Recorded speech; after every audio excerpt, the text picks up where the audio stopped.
தினகரனின் இடத்தை பிடித்து முதலமைச்சராக அவரது அணியில் உள்ள முன்னாள் அமைச்சர் செந்தில் பாலாஜி திட்டமிட்டுள்ளதாகவும் இது தொடர்பாக மத்திய அரசில் உள்ள சிலரிடம் ரகசிய பேச்சுவார்த்தை நடத்தியிருப்பதாகவும் அமைச்சர் தங்கமணி குற்றம் சாட்டியுள்ளார்.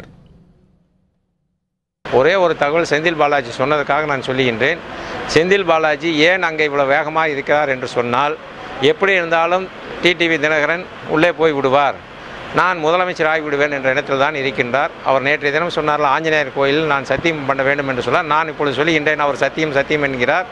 அவர் இப்பொழுது கூட மத்திய அரசிலே சிலரை தொடர்பு கொண்டு என்னை முதலமைச்சராக்குங்கள் என்று சொன்னாரா இல்லையா? அதே போல் சென்னையில் இருக்கிற ஒரு மத்திய அரசோடு தொடர்பு கொண்டு என்னை முதலமைச்சராக்குங்கள், நான் பார்த்துக்கொள்கிறேன் என்று எப்பொழுது தினகரன் உள்ளே போவார், நான் முதலமைச்சர் ஆகலாம் என்று பார்த்து கொண்டிருப்பவர் தான் செந்தில் பாலாஜி. இதை நான் ஆதாரத்தோடு சொல்லுகின்றேன். நீங்கள் போடுங்கள், அவர் கேட்டால் நான் பதில் சொல்ல தயாராக இருக்கின்றேன். இன்னொன்று, அங்கே டிடிவி தினகரனை எதிர்த்து யாரும் எதுவும் பேச முடியாததற்கு ஒரே ஒரு உதாரணம், இப்பொழுது சமீப காலமாக தங்கத்தமிழ்ச்சனுடைய பேட்டி வராது.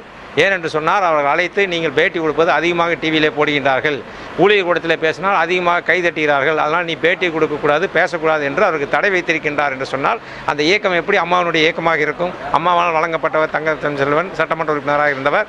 அவரை பேசக்கூடாது என்று சொன்னால் தாந்தோணித்தனமாக எப்படியாவது பதவிக்கு வர வேண்டும் என்ற வெறியில் இதை சொல்லிக் கொண்டிருக்கின்றார். அதை சொல்லலாம், பேட்டி கொடுக்க என்ன ஆதாரம்?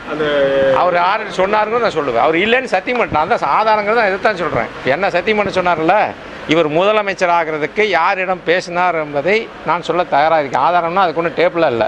அவர் இல்லைன்னு சொல்லி அதே ஆஞ்சநேயர் கோயிலில் சத்தியம் பண்ணிட்டோம். நீங்கள் ரைடு பயத்தில் இருக்கிறதா அவர் சொல்கிறார். எனக்கு சரி, நாங்கள் தான் மந்திரி தான் ரைடு பயத்தில் இருக்கிறான்னு வச்சுக்கோங்க.